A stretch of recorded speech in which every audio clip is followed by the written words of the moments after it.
Welcome back in, builders. This week we have another nation I've kind of been saving as a treat for myself.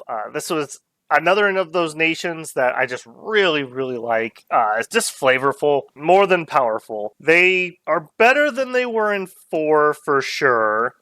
They are probably about equal as they were in 5.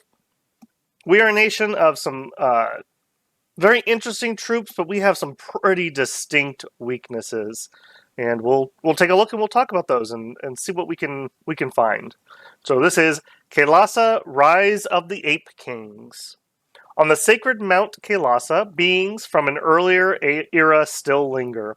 They are blessed with mystical powers, but are few in number. With the emergence of the new god, they have mustered aid from a most unsuspected source. Deep within the forest below the sacred mountain, apes of uncanny brightness have evolved.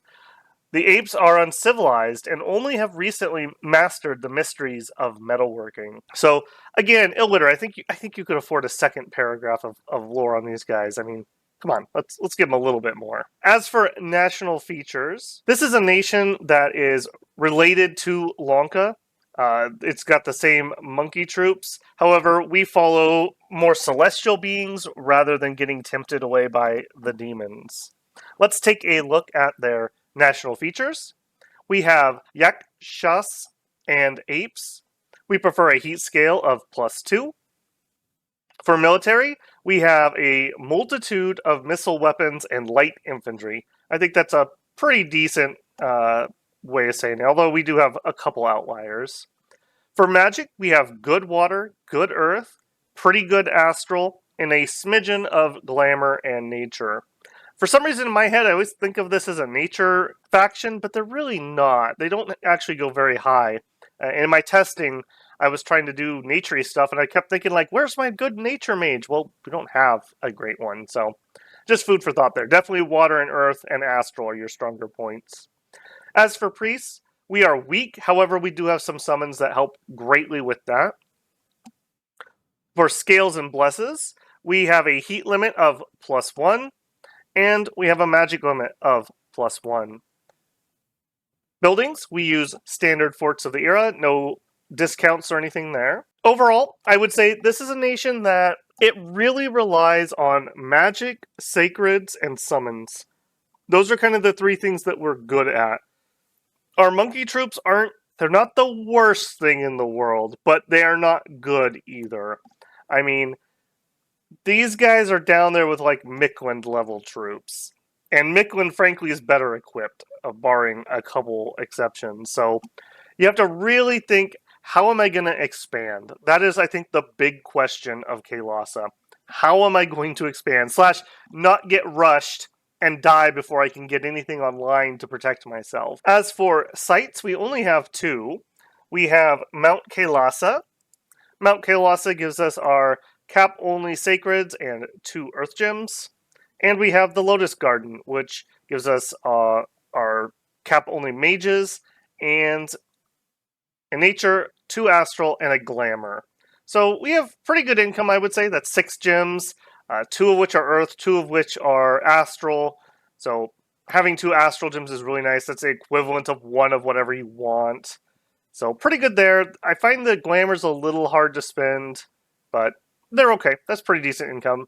Nature's always nice. It's easy to spend nature gems. As for units, we do have a variety of the monkey troops, kind of the standard ones, essentially. And then we have several different varieties of sacreds. Jumping in here first with the Marcata. Not only can we get this from any of our forts, we can also get this from all forests. So we do have some foreign recruit, which is always nice. I mean, as long as you have money, it doesn't matter how junky your foreign recruits are, because there's just an advantage in numbers. Mercata are garbage. Let's just start there. As most of our monkey troops, we have forest survival, we're an animal, and this one specifically is undisciplined. Why would you ever want this garbage? Well, he's size 2. Our sacreds that we have a lot of are size 4 natively. So 2 of those in a square, we can still fit one of these guys in there with them. that's handy. That helps just spread out the damage, get some extra harassment penalty in there. It's okay. Second, they are dirt cheap. 5 gold, 1 resource, 3 recruitment points. Even in the junkiest place, you're going to get 5 or 10 of these easily out of a forest. So, again, just numbers can be their own advantage. Like, I would much rather archers shoot these than our naked sacreds. So, a giant group of these in front that I just assume is either going to die or run away is a perfectly valid strategy for soaking arrows, cavalry charges, those dangerous militia attacks, anything. Uh, Pegasus is going to land on you. Maybe have 100 of these in the back and let them kill these instead of something more valuable. They do have the sticks and stones attack. This is something a lot of different monkeys have. Theirs is not very good, though, because the range and damage is based on your strength, and theirs is garbage. So, this is an interesting troop. It does have its uses. It's not going to win you any wars, though. This is more like a ablative armor. We have an armor of living monkeys. Next up, we have the same guy, the Mercada, but he is now an archer. Somebody gave the monkey a bow. I don't know what they were thinking. Again, very similar. They doubled in cost to 2 resources. We are unfortunately still undisciplined, but we do have a short bow. It is still range 35. The damage is pretty weak and they're not spectacularly accurate, but this is kind of the pygmy option where we are so dirt cheap. We could flood out 100 of these for 500 gold and 200 resources. You literally might have forts that could just do that in a turn. And it's still 100 arrows per round. They're not good arrows, but it's 100 arrows. You can just, if you need some shade, these guys will provide it for you. Of note here, we don't have great access to air, or fire, or high nature. So it's hard to get the arrow buffs onto these guys, but if you did have any of the arrow buffs, that makes these guys more interesting, especially if you get fire, I would say, since fire does not rely on anything else other than hitting them, and we would just blanket them with arrows rather than try to be precise. You do start with a bunch of these in your starting army. It sucks. Kailasa's starting army is one of the things I think holds it back greatly. If they would give them some slightly better troops, so we could expand slightly better, Kailasa would really benefit from that. Next up, we go up to the Atavi Archer. So this is kind of our next cast of monkeys. They're bigger, they're stronger. These are basically humans, 10 HP, 10 strength, 10 attack, 10 defense, 10 precision. So similar to that, we still have the animal. We still have low magic resist. We still have junky morale. These guys are interesting in that they are stealthy, whereas the Mercada, they chitter like monkeys, so they're not very stealthy. These guys are able to at least keep their mouths shut. These guys are in an awkward spot. If I wanted to go super cheap, I'd rather have 3 of the other guy for 3 resources, or I guess 1.5 for 3 resources. If I wanted to go expensive, I'd go up to the next guy we're going to look at, or next archer we're going to look at. So, I don't know on these. We do have 3 more damage than the Mercadas, but yeah, I'm not in love with these guys. The Mercadas also can have 5 to a square, whereas we're down to 3 with these guys, so if we are going to do arrow buffs, these guys aren't as easy to paint with them. Yeah. The stealth thing is interesting. You could do some stealth raiding. We're not great at it. We're not an elf nation or anything, but it's better to have stealth than not have stealth. And I don't think this unit's particularly paying for that stat, so it's something. Do note we are still nude, so in archery duels, we rely on volume of fire to win, not surviving the storm. Let's look at the Atavi infantry next. Again, very similar to the Mercada. We are now have sticks and stones. We've grabbed a mace. I'm not in love with blunt weapons, but a weapon's better than having a fist, at least. Again, very human stats, the low magic resist, the low morale. That's going to be a problem. He has, however, at least grabbed a buckler. So it is surprising the difference having even just a little buckler can make when you are taking archer fire. So that's at least something for him. And our sticks and stones now are high enough that we're at least going to probably be able to get off a shot before things close on us. Better than not having something to throw. Still not very good, though. It's just The range is too low, the damage is too low, the accuracy is too low. I should note that with sticks and stones, you get 2 attacks per round. So you throw a stick and a stone or whatever. So the volume of fire is actually really, really high on sticks and stones attacks. Other than that, I don't have too much to say about these guys. They are still stealthy. This would be part of your elite stealth monkey squads. Maybe you could stealth with some of these guys, and some archers could take out some low PD. That's about it. They're just not good. They're just not good.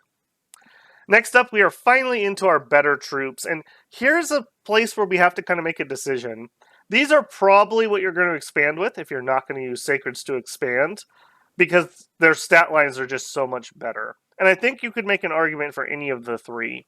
Starting with the Light Bandar Archer, this is very, very similar to the Lankan variety. It might even be the same dude.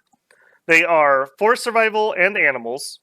However, we're actually kind of brave now. 12 morale is perfectly fine for a troop. That's what I would consider like bottom end of useful. Anything below this, I'm starting to get really nervous about things running away on me. We haven't solved our magic resistant issue, and that's just a monkey problem, an animal problem, so we're not going to be able to solve that. However, we are now like much better than human stats. 18 HP means you can take a shot or 2 of arrows and not instantly die.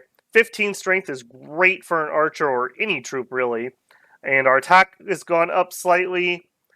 We are slightly less precise, but we have really good range. We're using longbows.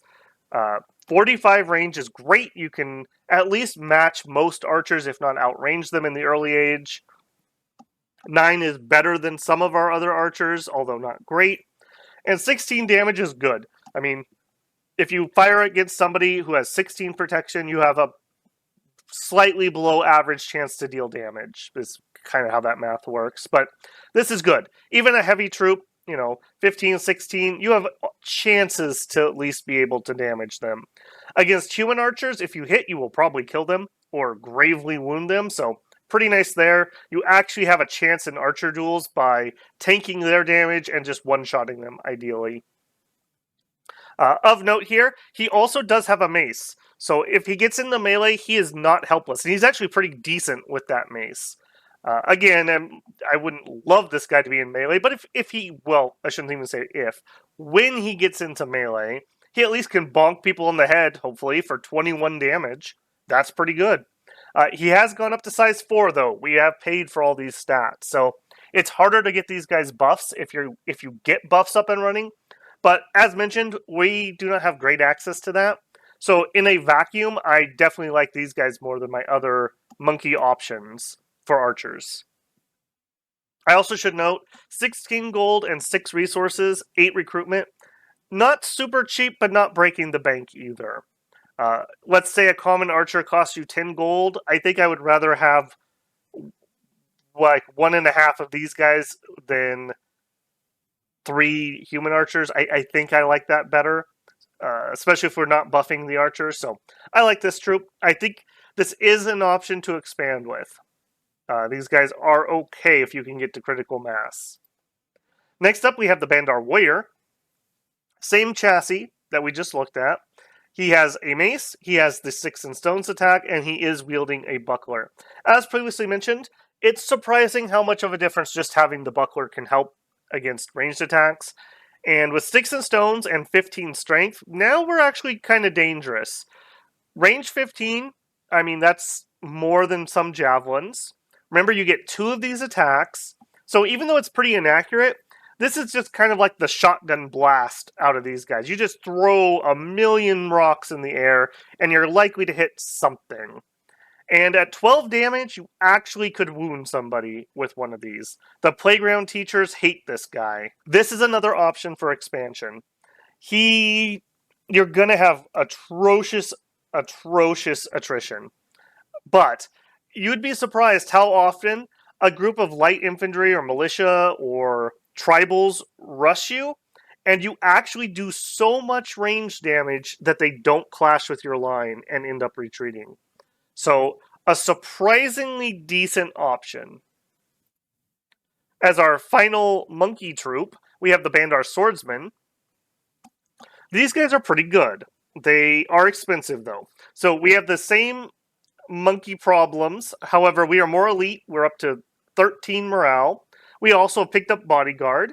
Can be pretty nice. We do have a lot of naked or close to naked mages or expensive leaders. So having a little bit of bodyguard with them is not a terrible idea. We are paying for this though. 19 gold, 15 resources, 11 recruitment. What do you get? You get a falchion. I do like falchions. They are length 1, unfortunately, but with 11 attack and 23 slashing damage, 23 damage is enough to get through most heavy armor. And slashing, remember, after armor, whatever remaining damage you have gets increased by 25%. And we have a better chance to chop off the body part. So great for taking off arms and legs. Heads are auto kills. So pretty darn good. This is okay for a troop. We are wearing a scale mail cuirass, so 10 protection, fine. 10 protection troops, fine. They are unfortunately not wearing hats. I really, really wish these guys had hats.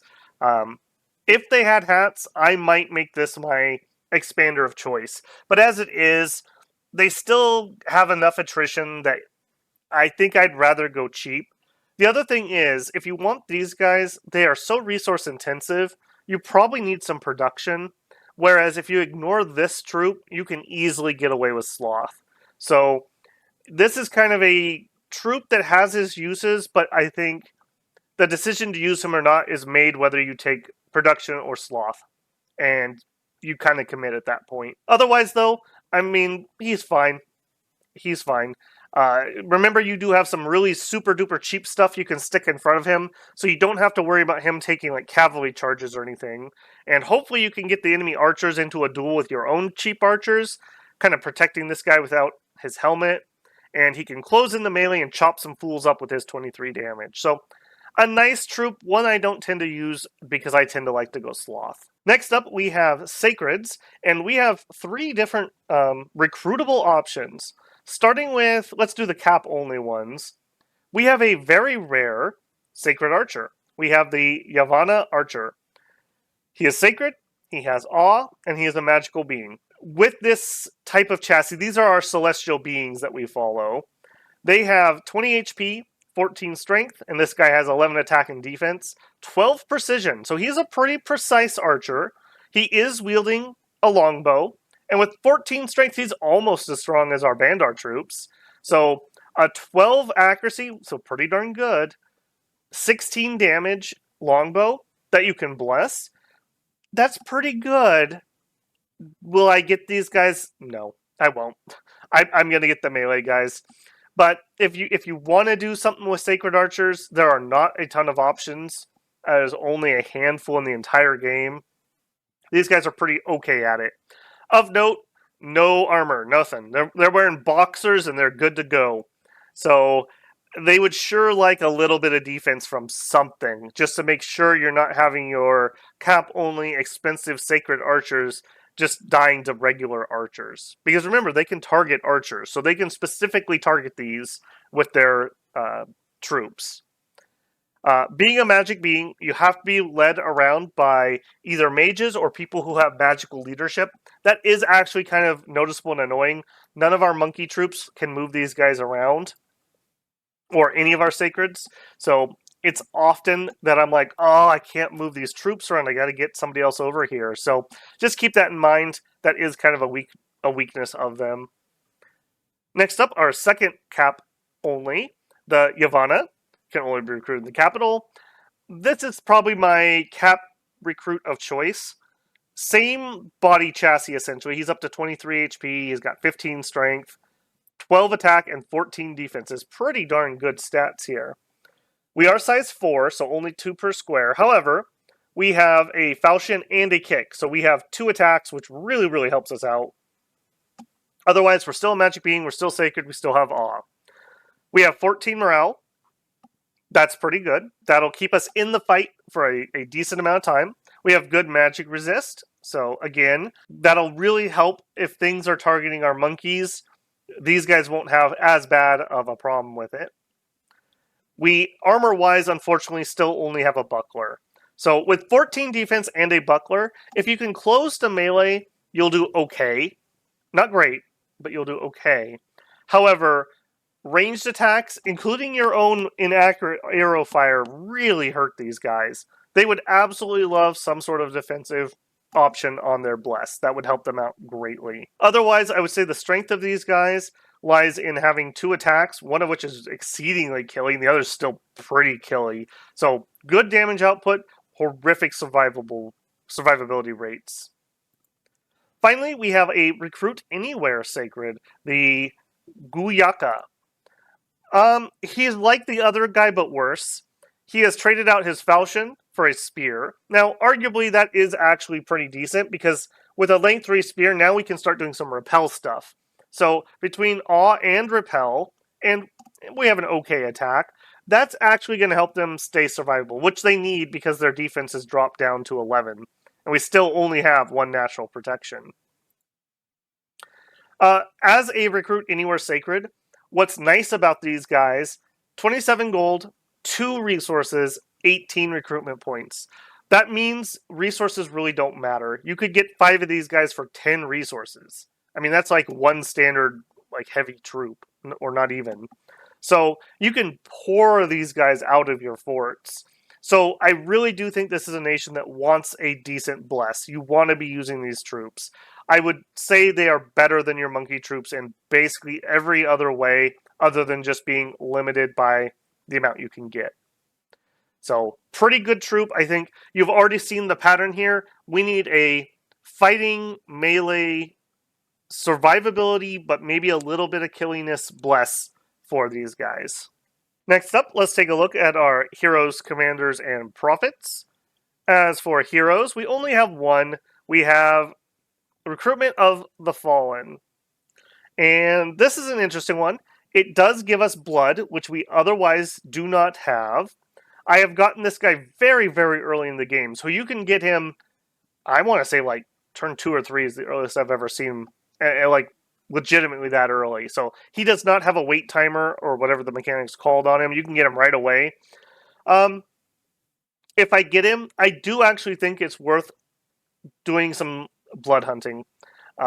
Even if you only go up to blood 1, 2, or 3, this guy's good enough to summon in some demons or something that you could use the blood for. You could use him in a big battle to even just summon in imps to annoy the enemy. Just something that you normally don't have. And if you were to go deep into blood, this guy at least can get that ball rolling. And blood 3 is plenty to get started. Otherwise, he is actually a pretty good thug chassis. Blood's not the best to have on that, but I mean, he comes in with 18 protection. He's got 4 different attacks. Not sacred of note, so not going to take your blessing. An interesting guy. He does get you into magic you otherwise wouldn't have, so I do like him. Jumping into our regular commanders, we have the Marcata Scout. Notable for being only 25 gold. That is pretty darn nice. He's got 60 stealth, mountain survival, forest survival, but he is an animal. Perfectly fine. Nothing wrong with that for a scout. I do wish he was forest recruit also, and not just fort recruit. That I don't think that would make Kailasa overpowered, and it would help him out a little bit. Our forts are going to be pretty darn busy. Next up, we have the Atavi Chieftain. This guy can also be recruited in all forests. He's not a great leader. He's only got 50 leadership, 60 gold, 8 resources, 1 recruitment, so he's cheap. Of note, he is stealthy, so if you wanted to do monkey raids, he's your leader. However, 40 stealth isn't great, and nor is 50 leadership. So just keep that in mind if that's your plan. He's got a falchion, he's got 6 in stone, so at least he can throw something behind troops. I would generally not get this guy other than to ferry around maybe some troops or build a fort. But even then, not in love with this guy. He is smart enough to put a hat on, though. So he's got that going for him. Next up, we have our best mundane troop leader, the Bandar Commander. And he's decent. 14 morale's great. 100 leadership. He has force survival, and he is an animal. Weakness here, magic resist 8. That is pretty dangerous to have on a leader. But otherwise, he's fine. He has a cap on, unlike our regular Bandar guys. So not too vulnerable to taking an arrow to the head or anything. I would love to give these guys something to do while they're behind troops. so a bow would probably be my way to go. He can defend himself okay if things get to him. With 13 protection, 11 defense, and a pretty damaging attack, that's at least something. Uh, the problem with these guys I tend to find is because we have no magical leadership, I'm constantly frustrated by needing the magical leadership, so I tend to just want to get the other leader we're going to look at here so that I can lead both types of troops. Speaking of which, let's jump over to him. The Guyaka General. He has 100 leadership, he has 50 magic leadership, so you can put your magical units into formations. He is only 145 gold, 7 resources, 2 recruitment points. He's a priest level 1, and he is sacred. It should be noted, it is very hard for you to bless your sacreds at the beginning of the game. You're size 4, so you only get 2 per square, and you're not very survivable, so you tend to need a lot of them to get anything done. So it can be very difficult to get your bless out. And these guys, recruiting one of these, while not super painful, takes away from recruiting one of our mages, which we really desperately need magic and we really desperately need research. So it is painful to have to stop and get these guys. One thing I would note, we have a crown and buckler, but no body armor. So if you don't have any sort of sacred blessing, I tend to find these guys end up getting afflictions quite often. Just stray arrows tend to hit them. Something gets to the back, and you don't die, but you take a hit or two. They would sure like a piece of armor if you could spare it. They really would. As for like thugs or anything, I don't really feel like it's there. Again, you'd probably have to put on probably a Cathoric lion pelt. And what would you have? You'd have your blessing and all one. At least he does have 2 attacks, and he does have a good weapon, so maybe you have like a few of these guys mixed into your army and they can help fight, but not in love with it. This is another unit I would absolutely love to give him a bow. Once you get your blessings out at the beginning, you're kind of sitting there. 17 strength, 12 precision. He'd be pretty good. And with commanders, remember, you can fire rearmost with your bow. And so sometimes you could get lucky and you can just snipe out a mage or something. So yeah, think about that. A bow would sure be nice on these guys, because otherwise they really don't have anything to do. Priest level 1, unless you're fighting undead or demons, you get your blessings out and then you're done. And this guy doesn't have the armor to wade into combat, so usable, required. A little frustrating that he kind of sits in the back being a leader that almost could do something else for you. Next up, we have some mages. We have the Yogi. Very, very efficient. 80 gold, 1 resource, 2 recruitment points. All you need is, well, I say all. You do need a fort, you do need a temple, you do need a lab. However, you get an Astral 1 mage, which is great. With Astral 1, you can get into communions and do something useful. You can buff Body Ethereal, which is a great buff for us. We have 7 research, and we're only 32 gold per year. That's great. That's absolutely great. Plus, we're a nation that likes to take magic scales, and we have a native +1 to max. So this could be a research 10 for 32 gold per year. Amazing efficiency there. And I like research mages that can fight in a pinch, and since they can jump into communions, they can contribute to your combat if needed. Otherwise, they have very low morale. They have good magic resistance, finally. No protection whatsoever, and no weapon. So you got to be careful with these guys and keep them protected. They are sacred, so they will get your bless. If you take something defensive, that would help them out there. They have forest survival, they are the animal, and they have this reincarnation ability, which it's really hard to understand what this is doing. However, essentially, if you die in friendly dominion and you have experience levels, there is I believe this is a 50% chance that you will give a candle to your nation. Is that amazing? Absolutely not. I don't want to lose mages for candles, but it's a thing. I mean, it's something. I mean, I don't think he's particularly paying for that ability, so it's a freebie. So yeah, it's not coming back as another troop or anything like that. It's literally just going to give you candles. Next up, we have his bigger brother, the Guru. Another recruit anywhere mage, and your better of the two. 225 gold is a big cost jump from the previous one. Upkeep of 90 for 11 research, so he's nowhere near as efficient, although he is faster. You get 2 astral and a nature. I like that quite a bit. That allows you to give yourself personal bark skin and then 4 mind blasts on script. That is pretty nice. Mind blast I find is actually really helpful to expand. If you're fighting cavalry, they might hit the horse and just goink them because the horses have bad magic resistance. If you go up against anything with low magic resistance, that's great. It's very accurate, so you don't hit your frontline sacreds with it. It's got 100 accuracy. So, surprisingly useful, actually, to help you expand. Although they're pricey, so you're not going to generally have many or any to help. I also like to get these guys out early in site searching. We have a ton of uses for astral pearls, and the sooner we can start accumulating those, the better. This is our cheapest access to nature, and do remember if you are communing with your yogis, they don't have nature, so they're going to take a ton of fatigue if you start casting nature spells, so just be aware of that. This does allow you, however, to do something like personal regen, which will trickle down to your communion thralls. So that's something that can help them stay alive, although our HP is so bloody low that you're only going to regen 1 or 2 HP. So still quite easy to kill yourself via fatigue. So be careful with that. Otherwise, they're exceedingly similar to the Yogi. We have the same reincarnation mechanic. Because we have nature, we also give some supply bonus. Next up, we have 2 amazing mages. However, they are cap only.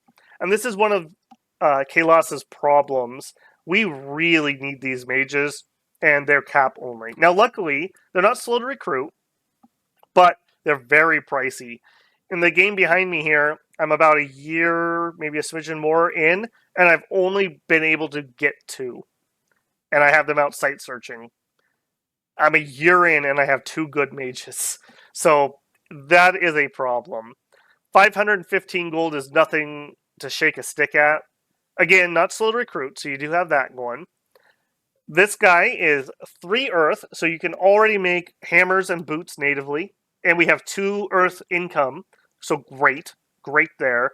Could be worth thinking about rushing to construction 3. We'll talk about that when we get to items. We get a nature, we get a glamour, we are priest level 1, and we get a random of water, earth, astral, nature, or glamour. So, quite good. If you get an Earth 4, if you give him boots, that's up to Earth 5. You can cast some rituals, you can cast some pretty big Earth stuff there. 2 nature could be pretty useful. The glamour is a little on the iffier side. It's good for self-buffing. Of note for this guy, he does have a falchion and a kick. So, if you were going to look for some thugs, you'd have to give him a piece of armor for sure, and probably a hat. Or maybe a Cathoric Lionhide, give you 18 invulnerability. Alternatively, some armor plus a earth buff, or even just bark skin, will skyrocket your protection pretty high. Having the earth, having the glamour, maybe getting water, those are good thug things. Those are pretty good thug things. There's a lot of buffs you can give yourself here. Body Ethereal if you get the Astral. Although if you get the Astral, those guys are very precious because you can get them into communions. So an interesting troop. You'll never have enough of these. You'll wish you always had more. Great crafting, some thug potential, great mage. Our troops beg. They absolutely beg you for buffs. Please, God, give us some protection buffs. Give us strength of giants. Give us weapons of sharpness. They are great chassis for taking buffs. So this is a guy who can help them out with that. Our second one is the Yakshini. Very similar. Same price and everything. Worse gear. She's not wielding a weapon. And she's got her Princess Leia cosplay on. So no gear to speak of. 3 water. 1 nature. 1 glamour. And she has the same random paths of water, earth, astral, nature, glamour. Pretty good. Having water 3 is really nice. We can make most of the useful water items, frankly. If we need to get underwater, we can make ourselves a ring. We can go down there and spam water elementals pretty effectively. She's not wielding anything that's even going to get rusted, so you don't have to worry about that. She is amphibious just to start with. I take back the ring, but she can make rings for other people that need to come help her. 3 water, you can do Falling Frosts. You can do Quickness. You can do Liquefy. We'll talk more about spells later, but this is actually a pretty decent pathing for a water mage. You can give yourself Eagle Eyes, which helps with some of the lobby type spells. We have some other buffing options. Pretty darn good. She also has cold resistance. Just a nice little bonus there. So, again, both of these are great mages. You really need the buffs and the magic. You'll never have enough of these. Of the two, I do think the Earth is probably better, although there's something to be said about Falling Frost versus Blade Wind. So, pick your poison there, I guess, with what do you want to hit your own troops with. Who would I make my prophet? Generally speaking, I make my starting commander, who is a Bandar commander, my first prophet. And were he to die, or if when he dies, it really doesn't matter to me, frankly. He's only got a 12 map move, whereas this guy has 16, so he's a bit quicker. If I made this my prophet, I really, really would want to give him a piece of protection. He does have slightly more HP, so that makes a slightly better prophet. I think it's kind of whatever on this nation. Try to put it on something that you can keep alive. Having your prophet really helps get things out and blessed. Without that, it is quite painful at the beginning, because unfortunately here, while we are sacred, we are not a priest. So we cannot easily communion up to bless ourselves. If you got one of these ones as astral, I believe, because these are sacred, I think that would up that. I have not tested that now that I think about it. So if that works and you can communion up to the Holy Three, that would greatly help it. However, just remember, both of these ones only have a 20% chance to get an astral. So very unlikely that will happen, unfortunately. Next up, let us take a look at items and national spells. We have 2 national items. Our first one is the Vajra. It is construction 5 to make. It is a one-handed weapon. It requires 2 astral to create, so we have guys who can easily do it. 10 astral pearls isn't the worst thing ever. Gives you 10 shock resistance and gives you the spell Lightning Bolt. That's not terrible. This is something you could give to your commanders to have something to do. Lightning Bolt's a decent spell. It's very precise, so it helps there. It does have a little bit of area of effect, which can be kind of nice. Yeah, it's a usable item. For 10 Astral Pearls, though, when we look at National Summons, you'll see why I'm so reluctant about that. But it's a usable item. It is something of interest. Probably not something you would want on a thug or anything, though. Our second item is the Headdress of the Bull. Gives you Strength +2, gives you a Buffalo Retinue. It's just a regular Buffalo. I do like the Buffalo as a chassis. They tend to go berserk, so you don't have to worry about them trampling your own troops. This would sure be nice if somebody tries to assassinate you. Come at me and my pet Buffalo. It is only head protection, though, and our mages do need head and body protection if we're looking to kit them out. So, nothing spectacular there. I would also like to note, we can create the Cathoric Lion pelt at Construction 3. This is really nice for us. 4 extra HP and 18 invulnerability really makes our mages pretty dang tough. I think it's worthwhile. We can craft hammers, so we can lower this price even further. In one of my test games, I splurged a little, and I actually empowered a guru to be able to be my crafter, because I didn't want one of my expensive cap-only mages stuck crafting this. And you're basically going to want one of these for every mage. And, I mean, frankly, every general, if you could do it. So you're going to want to craft a lot of these, I feel. It is just a nice piece of armor. And even if they do have magic weapons, at least you have 6 and 6. You have something. And for only 1 encumbrance, I feel like this is greatly, greatly worthwhile to keep your mages alive. As mentioned, we can do Earth Boots natively. We can do Dwarven Hammers natively. Several of the boosters we can do. Of note, we do not have Nature 3s. Nature 2 is the best we can naturally roll into. But with Nature 2, we can build ourselves a Thistle Mace to get to 3, and then we could give ourselves Cornucopia, which will give us 2 extra temporary nature gems. Can be pretty nice. Otherwise, just the normal stuff here. Nature 2 again gets us to Homunculi. We do have a little bit of glamour stuff we could look at maybe using. Some of the water boosters, some of the caster buffers. Quite a lot of stuff that's just useful here. And we're decent because we can make hammers. So I do think that it is definitely a nation that likes to do crafting. So in early Construction 3 especially, for that Chthonic Lion Pelt, I think is vastly worth it. Even if you made nothing but a couple of hammers and those, I think it would be worthwhile. As for national spells, Wulad, they apparently really like this nation. So here's our summon list. I think this is number 1 so far of nations we've looked at. As you can see, we can summon a bajillion things. Let's first look at our 1 combat spell. It is Thaumaturgy 6, and it is Celestial Music. 3 astral to cast, so you do need to have a guru supported by a communion of 2 yogi to be able to cast this. It costs 1 astral pearl. This is an absolutely massive nation-defining spell. It gives you the entire battlefield, affects only magic beings that are sacred, and it gives you quickness.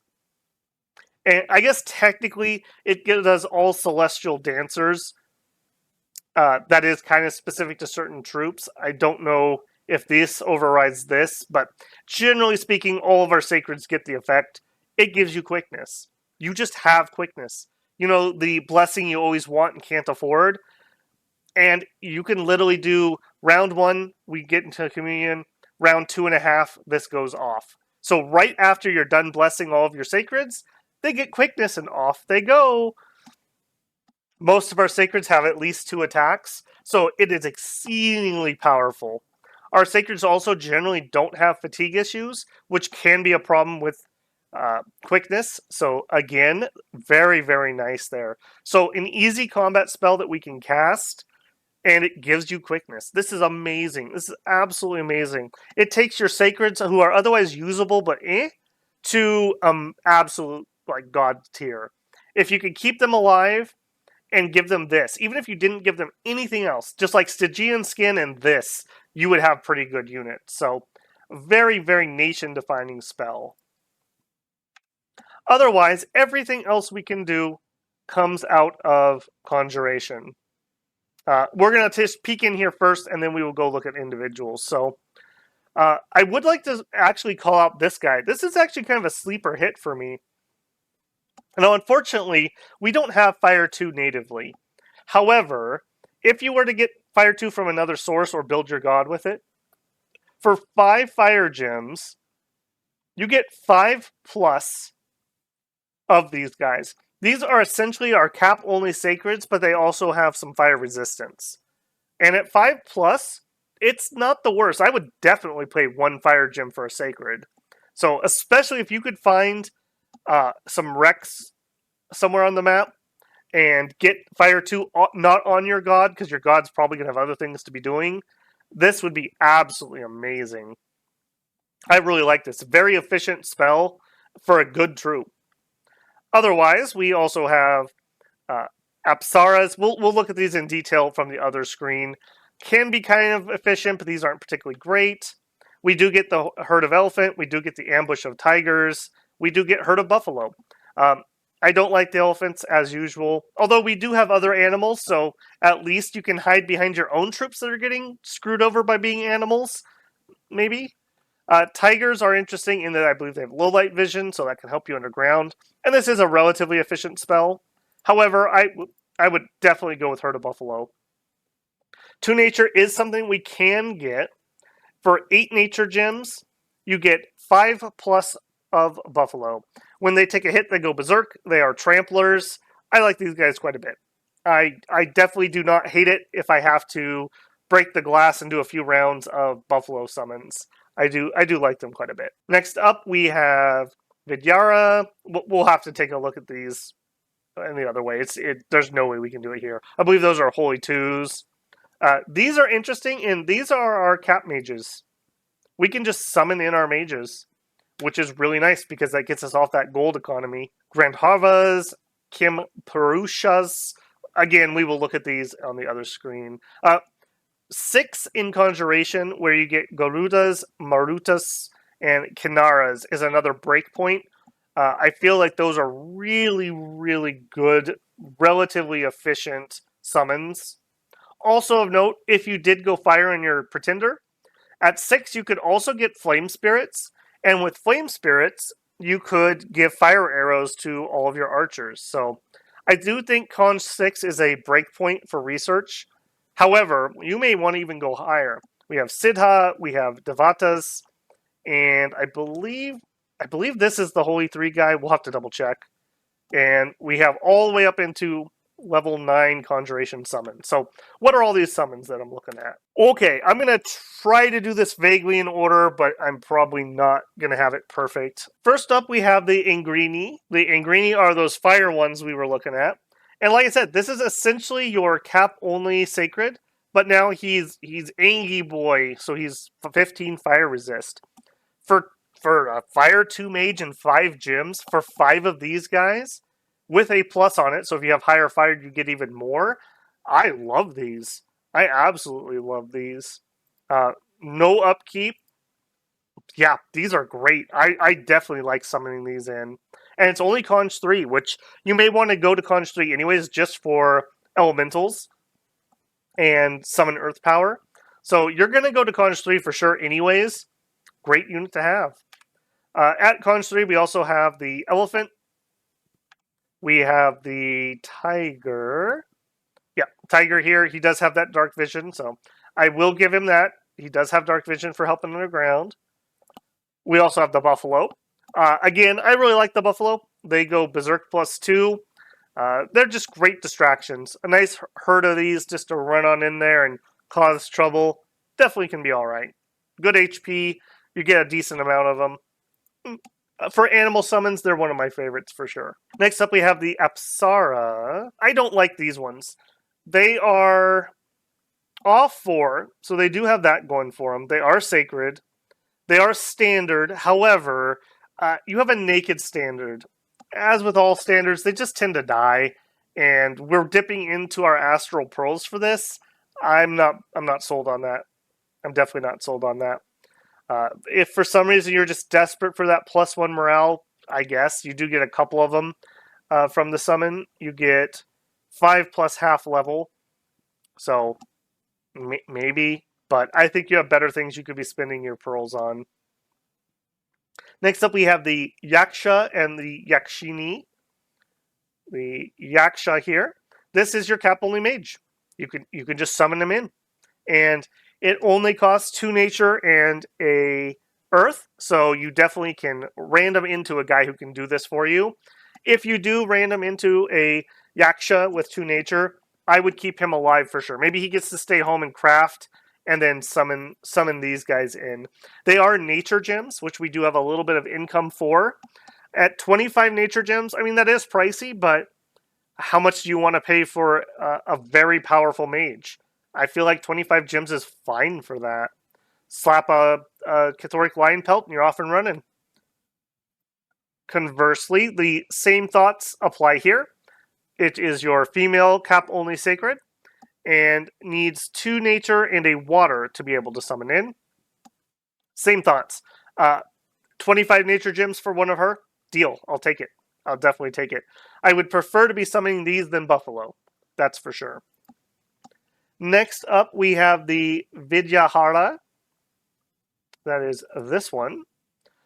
Now we're getting into kind of some of the weirder stuff. So this is a leader, so it would break you into air magic. We do have 2 astral. We are ethereal. We are flying, and we have storm immunity. We have awe 2, and we do have a weapon, although kind of a junky weapon, in all honesty. It's like a dagger, I guess, in all but name. They're okay. They're okay. This isn't quite high enough. I wish this was Air 2, so he could do Personal Mist for him, and then I'd be really into these guys. As it is, they're at least high map move. They're flying. They break you into a new magic. They can get into communions. The cost of these guys is 15 astral pearls.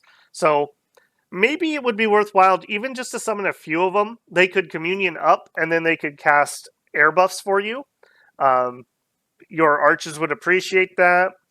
Mist form would be great for people. Fog warriors. So there's some use here. 15 astral pearls for a mage, deal. No upkeep. I'd do it. It could be interesting. The problem is we have so many things that you want astral pearls for. Is this where you spend them? I don't know. Next up, we have the Kimperushas. This is at Conjuration 5. That is this fella. He costs 15 nature gems and requires 2 nature and an astral to be able to summon. So you will not get that natively. If you random into the 2 nature, you cannot get the... Well, you have a 10% chance to get the astral.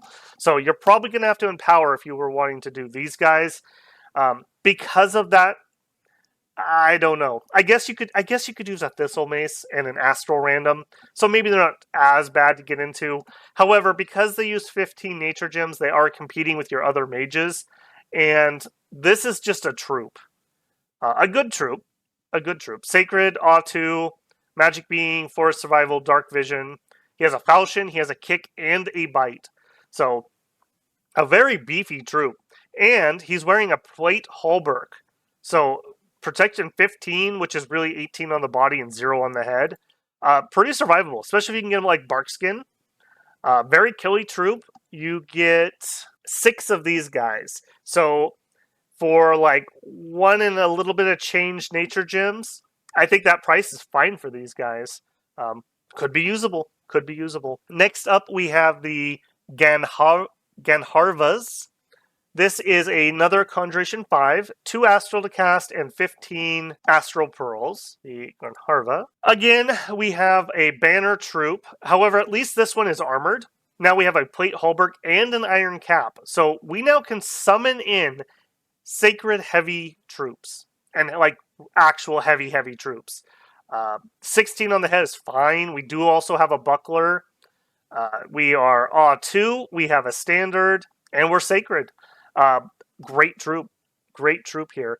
He is, what is it? So for 15 gems, we get 6. So again, like 1 1/3-ish pearls. Very good price. This would be one that would tempt me to dump pearls into. With only requiring 2 astral to cast and not having a plus on it, means that your gurus could cast this natively. Guru's not too painful to have like on ritual duty. I like these guys quite a lot. And they would mix in just fine with the rest of your troops, although they would be a little slower than your naked dudes. And remember, when we're looking at all these troops, take into context, we will have quickness. We are gonna get quickness. So this is a nasty troop. Although the quickness will actually kind of hurt his encumbrance some, I think it's still perfectly viable. Next up, we have Conjuration 6. We have 3 more spells. We have the Garudas, 2 Astral, and 21 Pearls to summon in. That is this one. And we get 6 of these. So, if you were able to resist the previous heavy infantry, could I tempt you with flying heavy infantry? We have flying heavy infantry. This is just ridiculous. Aw-2, Poison resist 15, Magic Being flying. So hold an attack rear with your quickened flying heavy troops. So you can see now, I think, why you have to find a way to get past the early game, and you have to get research. These troops are getting ridiculous, and we're not even to the end. We're not even to the end yet. 6 of these guys is perfectly fine for a summon. Hold an attack rear, 6 is doable, 12 would get the job done for sure. Absolutely amazing. I definitely like these guys. Next up, we have the Marutas, Conj 6, 2 Astral, 18 Pearls. We only get 3 of these guys. Okay, we are actually missing the Marut. So the Marut is, you only get 3 of these. However, they have an apotropic sword, they have a kick attack, and they have a native ranged lightning attack. The sword is double damage against demons, and it is a magic weapon. And lightning is like all the other type of troops who are able to throw lightning bolts. They come in with a plate halberd, no hat, unfortunately, 15 fire resist, 15 shock resist, and they have storm power. They also are flying and fly in storms. So, again, an absolutely amazing troop. So amazing they had to hide it from here. Actually, I probably think this menu probably maxed out. He's probably actually down here where we can't see. We have the Kinara. This is Conch 6, needs Astral 3 and 25 pearls. That is this fella here. So now we have Air 2, Astral 2, Priest 2, Awe 3, Flying, Inspirational. Very, very nice troop. You only get one of these because it is a mage. 25 pearls. I think this one's interesting enough that I would consider it. If nothing else, you can now do Sermon of Courage and Bless a little more effectively, which is something we would definitely appreciate. Not Thug or anything. You would definitely be bringing this guy in as a mage. Maybe you just get one and have him go do some air searching for you. Or maybe you get several of them to be able to do like Fog Warriors. You could get one of these to lead the communion and then 2 of the littler guys to buff him up. Another option that you would have there. Next up, we go up to Conjuration 7. We have the Siddha. This requires 4 astral and 35 gems. Siddha are divine beings that achieve physical and mental perfection. Why do we care? Well, we now have our priest level 3. So if you can make it to Conjuration 7, we can just summon in for 35 astral gems, priest 3s. Now our power has absolutely skyrocketed. We've got multiple forts recruiting sacreds. We are summoning in multiple different types of sacreds, some of which use fire, some of which use nature, some of which use astral, so we can diversify our gems. Not only is he priest level 3, he is astral, so you can get him into communions and possibly boost this up.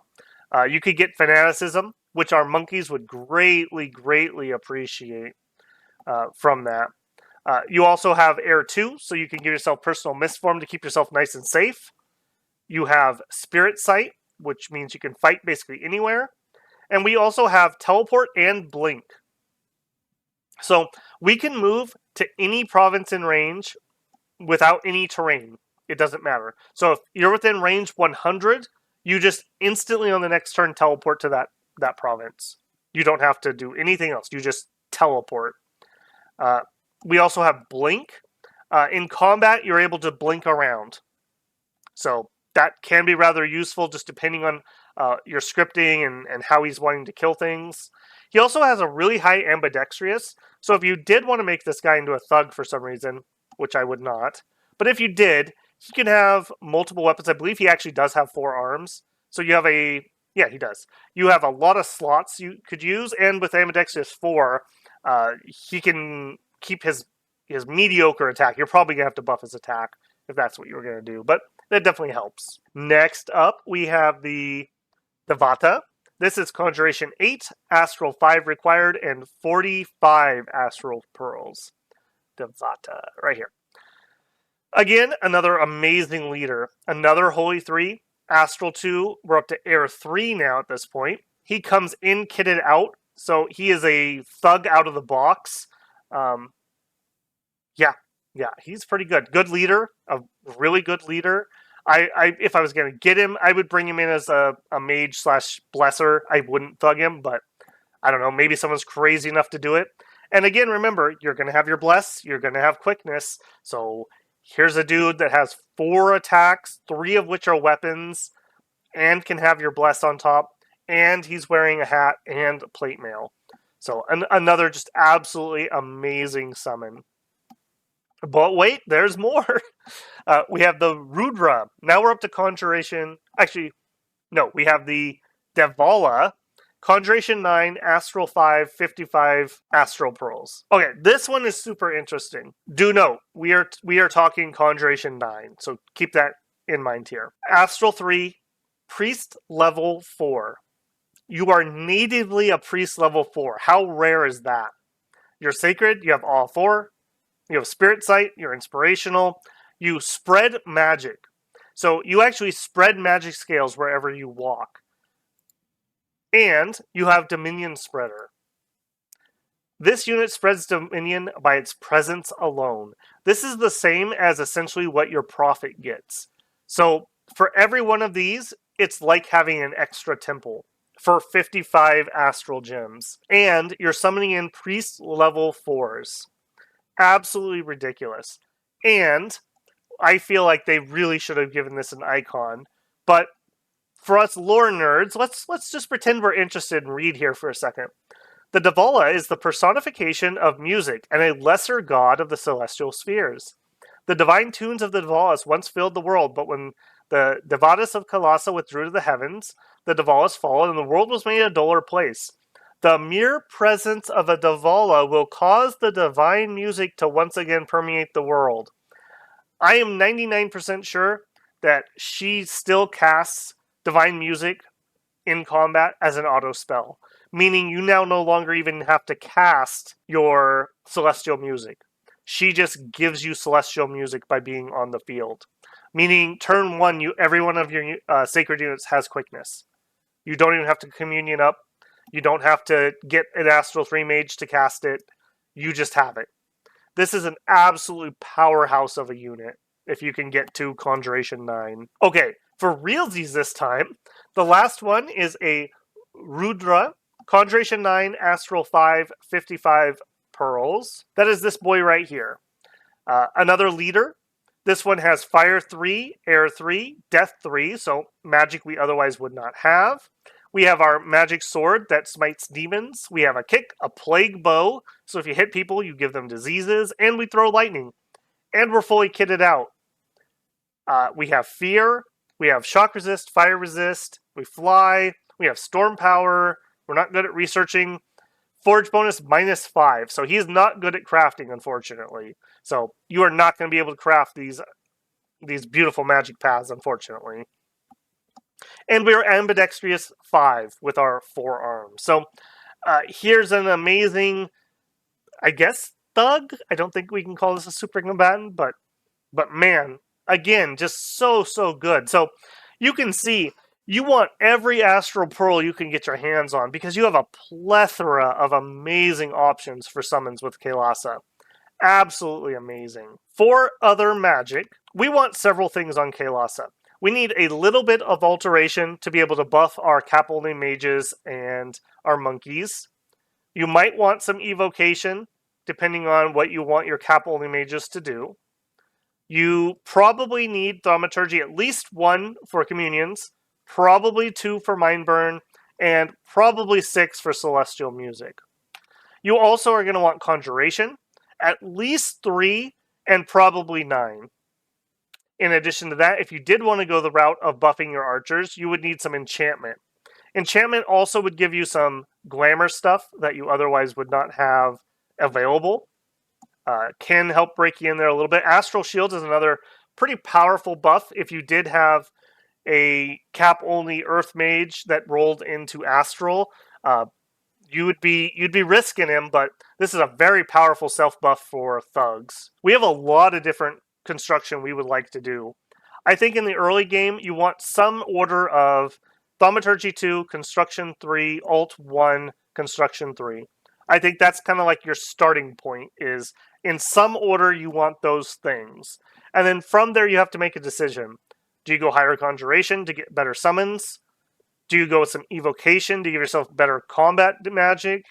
More alteration for better buffs? Like, we would really, really like to get to 6 so we could do wooden warriors. Or even giant warriors. We would love to be able to do those things. We're going to need a Thistle Mace, however, to be able to do that. Or we could communion up. Construction. Again, we don't really need temper armors. That's going to suck if we start casting that. However, we definitely would like to be able to build a lot of the things that are in here. Also, from enchantment, weapons of sharpness and the like would be really nice. Slashing and piercing gain AP damage. That would help out if we are having trouble getting through, say, a monolith or something like that. Could be pretty nice there. I believe Earthquake Warriors, it applies to slashing and blunt, and our kicks are blunt. So this actually is kind of a sneaky one. You'd have a slash weapon on your some of your sacreds, or maybe a piercing, but they all have blunt. So maybe having the stun could be useful. I've never gotten too much use out of this spell, but I'm really curious about it. And this is a nation that almost all of our sacreds do have a kick, so they would be able to use it. Something to think about there. We do have the availability to get people up to Earth 5, which also means we could get riches from beneath. And we would really like that money. That would really help us out if we could get that. Other thoughts. If you were to build a pretender that got nature, Mother Oak would be nice. We can summon in sacreds via nature gems, and having 10 extra per month means we could get a mage every 3 months just from that alone. Or you could turn that into sacreds. We would also sure like Gift of Health. Very hard to get. This is not in a school that we would generally go very high in. But let's say you went regen on your pretender.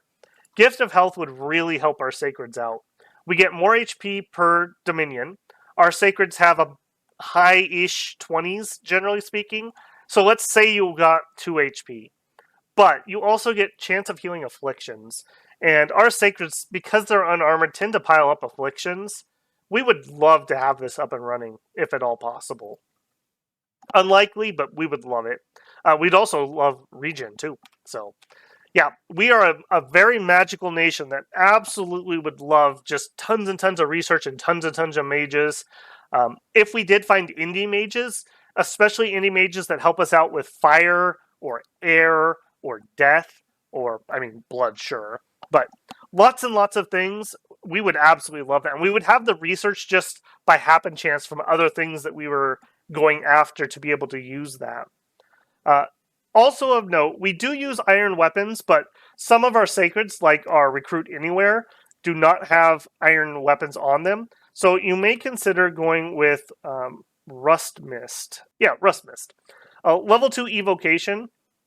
It's got a wide cloud that can hit people and corrode their weapons and armor, making it easier to hurt them and harder for them to hurt you. So it's something to consider. You can cast this natively, but do remember that some of our better equipped troops do have iron. So be careful if you're going to start tossing this around.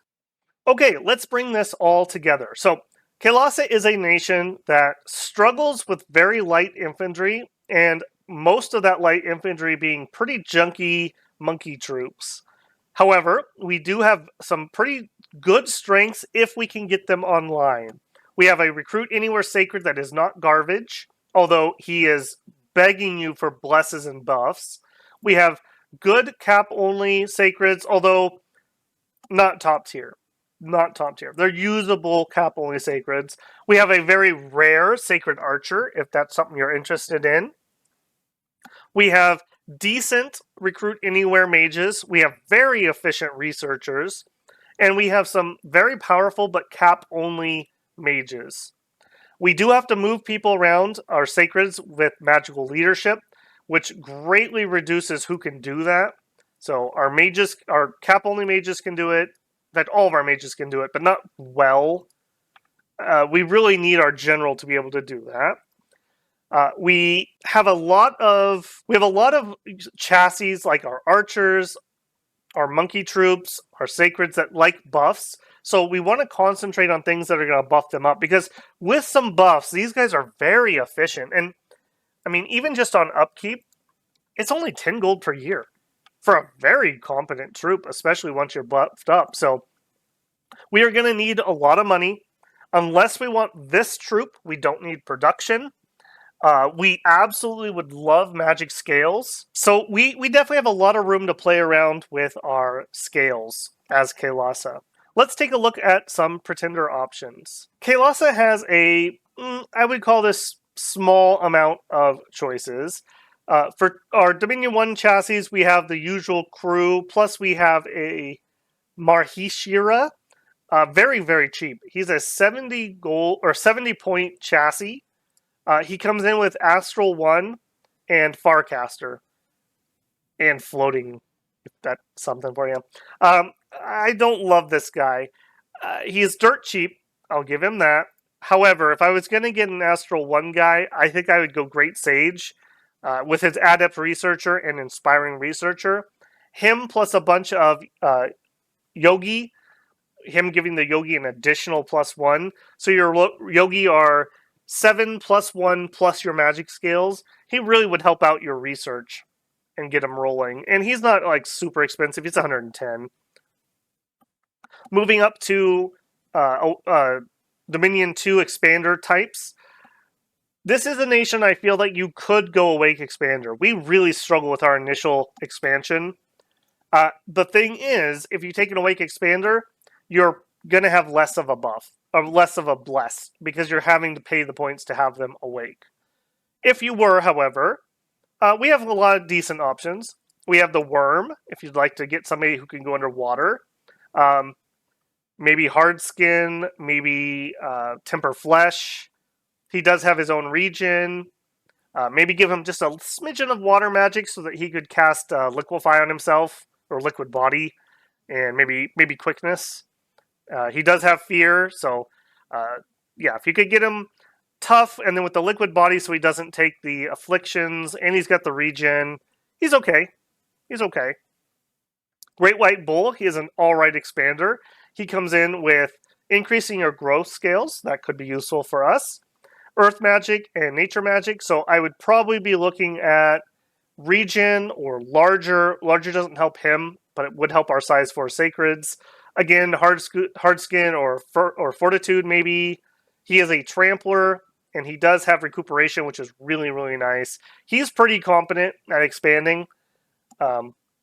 Especially, you're going to want Personal Regen. So even if you don't go with Regen as your Bless, you're going to want to research Personal Regen, have him cast it on himself. The Man-Eater, if you wanted to go with blood stuff, Blood Surge and maybe Hard Skin here could be a thing. He's a little on the squishy side, though. That makes me a little bit nervous for him. Boderista of Mercy, an interesting chassis. It is a decent Glamour one. So Astral and Glamour, if that does it for you. She does give you Healer, which can help. We do have a lot of people who tend to end up getting wounds, and we don't have any healer available. So, interesting chassis there. Golden Lion. Some people swear by this guy and his 25 invulnerability. That's not bad. That's not bad. Just make sure you don't go into any indies that have magic weapons, and 25 is fine. You could go a little bit cheaper here. Maybe take this. Maybe you get the regen on this guy. Maybe the regen's good enough for that, and then fire weapons or inspirational presence, or even just some attack buff. So, I could see a Great Lion. I could see a Great Lion. In fact, let's look. What would that look like? So we would want regen, and let's see. We're awake. We don't have enough there. 2 fire does give us enough to summon in those fire summons. Regen on this guy, and he has fear and 25 invulnerability. Yeah, I think that'd be okay. And then we bomb those 2. We give ourselves some magic. That's not bad. That's not bad. I don't hate that. I don't hate that. Alternatively, maybe you want to go a little more pricey here. I would go Fire Shield if I was going to increase him. That would help him out and our Sacreds out quite a bit. If we were going to do that, we would have to pull back some. That'd be okay. I think I'd rather have Death 1. Well, or maybe we go Misfortune 1. I don't hate this too bad. This actually is pretty nasty. I kind of like this guy, actually. The regen's just blanketly good for our Sacreds. All of our Sacreds have 20 plus HP, so they can generally take a hit. The Fire Shield is pretty nice for all of our Sacreds again. And the Fire Shield regen combo for him especially would really, really help. Yeah, I do not mind that guy. In fact, you know what? Oh, hang on. Oh, we didn't have him correct, so we still need 2 more points. That makes it a lot worse. Mm, that makes it a lot worse. Now we're moving into like Hellblessed territory. All right, maybe I like him a lot less. We'll see. Otherwise, Earth Snake, always a classic. Just give him hard skin, and he's good to go. Who else? This one, some people swear by this chassis. Nagashida. This is something like late age. What are they called in late age? Whatever happens to our nation in late age, they get taken over by Naga. But some people really, really like this chassis. It does have a lot of weapons, some of which are pretty interesting. HP is a little low on by my count. Great Sidha, another one. You get that perfect teleport. Could be kind of interesting. This is unfortunately useless because we already have plus magic scales. I don't know. It could teleport around, claim thrones for you very easily. That's something. Could be useful. Solar Eagle. That could be a thing. Maybe you want to go. We wipe out that. Maybe we want to go Air Shield. Air Shield would really help out our sacreds a lot. Like a lot. And yeah, that lets us summon in our special sacreds. That gets us just Air Shield. He can fly, so he can run around and claim things. He is kind of vulnerable. Like, I wouldn't want him in combat particularly, but yeah, I mean, it's something different. It's usable. Moving up to Titans, we do have the Niori. He is interesting because he is Bring of Fortune 15, and he ups your luck scales. So maybe you're doing like Turmoil 3, Luck 3, Magic 3, and you're just going kind of all in on the random events and gem economy. I'm not a huge fan of most of these other sacreds. Here's another one that boosts luck and has even higher Bringer of Fortune. Of note here, I guess you do get Gift of Water breathing, so you can take your sacreds to conquer the ocean quite easily with this one. The Divi of Darkness, also another pretty good one. If you want Blood Earth stuff, this is a good place to go. So maybe Blood Surge, Enchanted Blood, and pay for it with Earth. Although her protection's a smidgen low.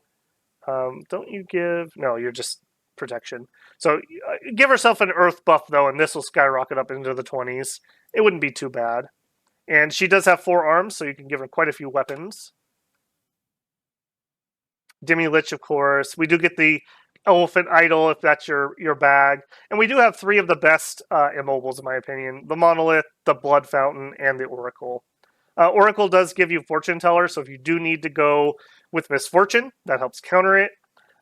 Remember, we don't need to go for Quickness, so you don't need to worry about that for Quickness Bless. All right, let's look at some things that I actually made for this nation. And actually, let's talk scales here for a second. So, for this nation, unless you're going to go with the Armored Monkeys, I think you're going to go Turmoil 2. You just don't, excuse me, you're going to go Sloth 2, because you just don't need the resources there. We don't have a ton of recruitment needed. Most of our guys are pretty reasonable on points, unless you're getting the guys that you're not getting if you go Sloth, the Bandar Warriors. So you could go Turmoil 2 there. We like Heat 2, but that makes it really easy to go down 1 for some more points. And we have extra magic scale. So I do not hate going up to Magic 3 because we need so much research. It also lowers magic resistance, which our monkeys are already screwed anyways. Might as well make everyone else feel worse too, and then we can mind burn people easier if nothing else. I think this is kind of like my baseline start, either that or that maybe, when I'm looking at scales for Kailasa. I would love to get luck. I would love to get growth. It just depends on how much of a bless you want to be able to get. For Creative Pretenders, I have a couple I've been playing with here. Fountain of Life, Undying 5, Vampiric Weapons. This is really nice for our Sacreds who have multiple attacks. We are relatively killy, but we also have that kind of weaker kick attack. The problem with Vampiric Weapons is if you kill your target, it doesn't proc. So you have to not kill them and then hopefully you're going to kill them with the vampiric weapon proc. But it gives you HP and it gives you fatigue back. And sometimes having the quickness can give you fatigue problems, and this would solve that for you. And the Undying just gives us more time to get vampiric weapon procs. He also breaks us into some death. He also breaks us into some fire. I took this guy as dormant, so you basically have to monkey expand with this guy. Your sacreds are not good enough without something to help them. I didn't like this guy. Another one I tried was Thirsty Bones. No relation. He took larger and vampiric weapons, so that gives me something to help out while I'm dormant. Do note we are sliding down the scales some. This guy was okay. Larger is nice because all of our leadership, barring some of the monkeys, are sacred. Larger helps us in communions. Larger helps our mages, our thugs, our sacreds. Just an all-around good one. And we're size 4, so going up to size 5 is ideal. But we do have size 2s natively that we can use, so slightly less value in larger there, maybe. This guy was okay. I didn't like the dormant. I really want vampiric weapons to work. I really want them to work, and they're mediocre. They're just mediocre. So I changed tacks. I tried something different. This is John Goodall. This is a great sage. He's awake. First major difference here. And we went with vitriolic weapons. I think this is a sleeper. I really think this is a sleeper. 8 armor-piercing damage on fiery weapons. Everyone loves that or flaming arrows. And yet, nobody... everyone's like, oh, 7, that's not good enough. It's 1 point less. And if you hit people with armor and it damages their armor, it lowers their protection. And it might rust their weapons. Although, I think this only specifically hits armor. But point being, there's also no acid resist. At least not on a blessing. Whereas a lot of the other blesses, people love to take fire resist, shock resist, cold resist. Well, you can't take acid resist. So that gives you something here. In addition, this guy allowed me to take inspirational presence, so I can essentially haul around as many sacreds as I want with my generals. I'm no longer constrained to 50. And the extra inspirational presence, if I'm going to get those sacred generals anyways and not the monkeys, I might as well have +1 morale when leading the monkeys, which definitely helps them out. Inspirational presence, I do feel, is another one of those sleeper blesses. I think that you get a lot of value out of the +1 morale. And the fact that basically all of our leadership, barring a couple monkeys, is sacred, we're going to get a lot of value out of that. You'll note here, good old John Goodall comes in with 50 research. You could do level 1 research in a single turn on turn 1. He also gives that inspirational researcher. So with him, I tend to go straight into research, obviously. I'm heading probably to Thaumaturgy 3, because that'll unlock Augury. Augury is the remote fire searching spell. You probably won't have any fire gems, so I'll change some of our pearls into fire gems, and I'll start doing Augury to find some fire income. Around the time I'm doing that, hopefully I'm getting my first fort up, and then he and any researchers I have recruited move to the other fort, because that other fort will recruit efficient researchers, and he'll be there with all of them giving them a +1. So that adds up. You know, if I have 10 people with him, that's like having an extra mage doing research.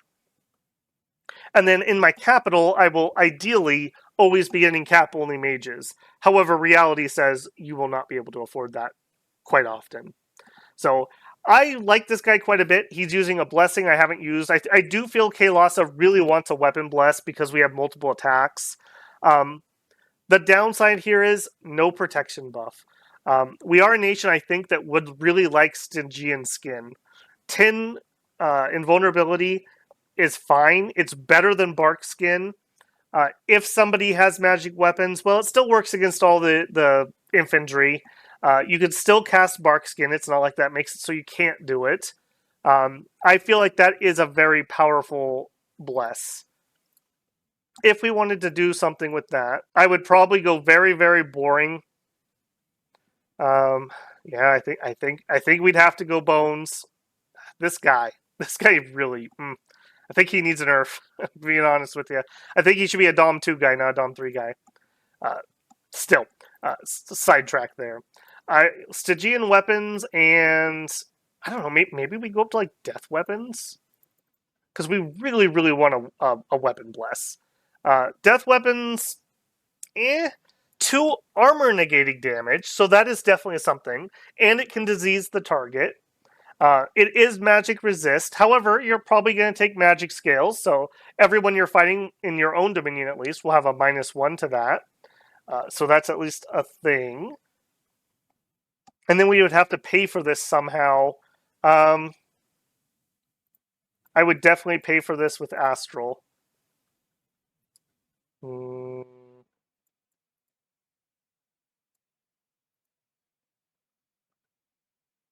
This allows me to get most of my summons from him, and we could craft some stuff and possibly the fire because we could summon in sacreds via that. I feel like this is okay. He can teleport if we need him to. I really would want him. Actually, hold on. We can still make him awake easy. We actually have a lot more points. Yeah. Okay. There we go. That looks better. What else would I do? This would sure be nice because we have some of our big boys require us to have. No, I take that back. 5 is as high as we go for the summon, so I would stop at 5 here. Would I go wider on this? Some Earth will allow us to cast some or craft some different boosters. We can have 1 scale. I would probably go luck. And we're just gonna end up with an awkward amount. This is viable. This is totally good. He is awake. That's why we are paying through the nose for this. But Stygian skin and death weapons, your sacreds are going to be quite nasty. Because do remember, it's not just 2 damage. It doesn't say 2 damage capped. It's just 2 armor negating damage. So you ignore their protection, and then you get a DRN on top of this. So that is actually pretty deadly, especially against things that have low magic resist. Now, as soon as you get up to 13, 14, 15 magic resist, well, then it's not going to do a whole lot. But against normal human troops, those are quite deadly blesses. So we might put him in here. Gnarly Tooth, sure. Save him. Maybe we'll look at him again later. Yeah, so quite variety here. I think you are very flexible on your blesses, and I think any way that you'd like to go, you'll be pretty happy with. Okay, this has been an exceedingly long one because of just all those sacred summons that we had to look at. So I hope this one was useful to you. I hope it was interesting. I'm really hoping to hear a plethora of opinions about pretenders, chassis, blesses. I mean, maybe I didn't even look at any imprisons, but maybe we just go imprisoned with a bunch of like really cheap things to buff us up because this guy right here is a perfectly usable chassis to accept blesses, and we can summon in good sacred units to supplement our numbers. So quite powerful there. All right, I will see you on the stream for this one, Builder. Leave your pretender and blessing and scale comments down below. And thank you again to all the people who have made these possible, especially those who have joined the membership. If you haven't looked at that yet, maybe take a gander there and consider it. It's very much appreciated. All right, babble out, and I'll see you in the next one, Builders.